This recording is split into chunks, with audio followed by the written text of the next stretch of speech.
kelompok 7 akan mempresentasikan materi yang berjudul tentang perkembangan internet dalam pembelajaran pendidikan agama Islam. Oke, langsung saja kita membahas tentang pengertian internet. Internet atau adalah kumpulan luas dari jaringan komputer yang saling berhubung di seluruh dunia. Mulai dari komputer kecil di rumah-rumah sampai komputer besar di perusahaan-perusahaan. Internet bagaikan sebuah kota elektronik yang sangat besar di mana setiap penduduk ini memiliki alamat yang dapat digunakan untuk berkirim surat atau informasi. Adapun fungsi dan manfaat internet dalam pembelajaran pendidikan agama Islam. Para siswa dapat mengakses berbagai perpustakaan, museum, database, dan berbagai sumber primer tentang materi pembelajaran, tentang peristiwa sejarah, rekaman, termasuk tentang materi pendidikan agama Islam. Untuk memudahkan para siswa dan guru, karena mereka dapat saja tidak hadir secara fisik di kelas, karena para siswa dapat mempelajari bahan ajar dan mengerjakan tugas-tugas melewati internet atau online. Jadi pembelajaran pendidikan agama Islam ini merupakan kegiatan terencana yang merangsang seseorang untuk menjadi seseorang yang mempunyai nilai-nilai Islam dan mempunyai etika sosial dan moralitas sosial sesuai yang telah direncanakan. Adapun menurut Siahan, ada beberapa keuntungan dan manfaat pembelajaran melalui internet, antara lain pertama yaitu menjadikan alat bantu untuk mewujudkan situasi belajar mengajar yang efektif. Yang kedua yaitu melengkapi proses belajar supaya lebih menarik perhatian peserta didik. Yang ketiga, mempermudah penyempurnaan dan penyimpanan materi pembelajaran mutu belajar mengajar. Dan yang terakhir yaitu membantu peserta dalam memahami materi pembelajaran. Adapun pengertian pembelajaran PAI, istilah pembelajaran atau interaction bermakna sebagai upaya untuk membelajarkan seseorang atau kelompok orang yang melalui berbagai upaya dan berbagai strategi, metode, dan pendekatan ke arah pencapaian tujuan yang telah direncanakan. Selanjutnya akan dijelaskan oleh Mbak. Ya, selanjutnya saya akan menyampaikan tentang model-model pembelajaran PAI. Model-model di sini cakupannya yang luas itu meliputi tidak hanya berfokus pada strategi, metode, atau proses pembelajaran, tapi model di sini itu luas, mempunyai cakupan yang sangat luas. Adapun model-model pembelajaran PAI di sini meliputi model tadkirah yang berarti peringatan, model istiqomah, dan model konseptual. Dalam model tadkirah ini yaitu terdiri dari T sendiri berarti tunjukkan teladan, yang mana setiap guru atau orang tua memberikan teladan pada anaknya sehingga anak atau murid tersebut dapat mencontoh teladan tersebut dan mengaplikasikannya pada pembelajaran.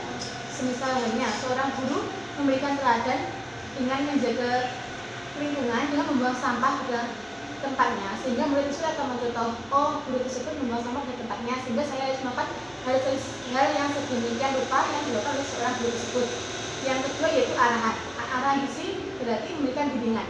Seorang guru atau wali orang tua harus memberikan bimbingan kepada anaknya agar tujuan atau cita-cita yang akan dituju oleh anaknya tersebut akan berjalan, akan tercapai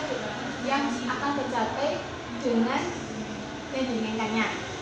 Yaitu yang selanjutnya itu dorongan. Dorongan di sini berfungsi supaya lebih mempercepat pencapaian tujuan tersebut. Yang selanjutnya itu zatiah. Zatiah di sini berarti murni, suci, bersih. Yang mana dalam pembelajaran seseorang itu harus mempunyai hati yang murni, suci, bersih. Yang mana ketiga hal tersebut dapat mempercepat proses pembelajaran PAI tersebut sehingga anak itu mudah menangkap pembelajaran yang terjadi di sekolah-sekolahan. Yang selanjutnya itu kontinuitas, yaitu di sini berupa sebuah proses pembiasaan, yaitu seorang murid dibiasakan dalam pembelajaran, bersikap dan berbuat. Yang selanjutnya diingatkan. Dalam hal ini seorang guru berfungsi mengingatkan seorang murid untuk selalu berupaya belajar sehingga murid tersebut termotivasi untuk belajar. Yang selanjutnya itu repetition atau pengulangan. Karena sebuah pembelajaran harus adanya sebuah pengulangan supaya yang terekam di dalam otak murid tersebut akan terekam selamanya, tidak hanya sementara saja, maka diperlukan dengan sebuah pengulangan. Yang selanjutnya yaitu aplikasikan atau organisasikan. Puncak dari sebuah ilmu yaitu pengamalan, yang mana pengamalan tersebut harus kita amalkan dalam kehidupan sehari-hari dengan mengaplikasikan dengan kehidupan yang nyata. Yang terakhir yaitu dari mudah tarbiyah adalah heart, yang berarti sini hati. Kita dalam menerima pembelajaran punya hati yang bersih. Untuk memperoleh hati yang bersih tersebut, seseorang bisa melakukan dengan mengambil air wudhu supaya pikiran tenang, sehingga hati jadi bersih, sehingga pembelajaran yang masuk sehingga pembelajaran yang diterima dapat segera masuk ke dalam otak kita. Yang selanjutnya yaitu istiqomah. Istiqomah di sini itu kegiatan terus menerus yang kegiatan yang terus secara rutin. Istiqomah tersebut terdiri dari ikhlas. Dalam sebuah pembelajaran kita punya rasa ikhlas, sehingga ketika kita menerima pembelajaran kita menjadi enteng, tidak terbebani, sehingga pembelajaran dengan cepat mudah terserap oleh pikiran kita. Yang selanjutnya itu student center, yang dimana di sini murid sebagai pusat aktivitas dalam pembelajaran, tugas guru. Kalau guru yang menjadi pusat aktivitas dalam pembelajaran, maka murid akan berfungsi sebagai penerima, bukan sebagai pencari ilmu. Yang selanjutnya yaitu teknologi. Bagaimana seorang guru mampu mengolah teknologi yang canggih saat ini sehingga pembelajaran bisa dengan lancar dan mudah dipahami oleh siswa tersebut. Yang selanjutnya yaitu intervention. Intervention di sini berupa tingkah laku manusia dipengaruhi dengan masa lalunya.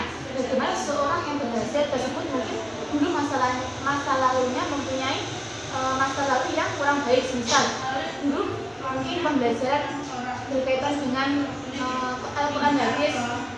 Dalam PAI kan ada pembelajaran Al-Quran hadis. Mungkin dia mempunyai pengalaman dulu tentang pembelajaran Al-Quran hadis. Misal dalam hal pembelajaran tersebut anak tersebut kurang pandai dan menghafal, kemudian dia termotivasi dari masa lalunya yang memberikan nilai jelek, kemudian termotivasi untuk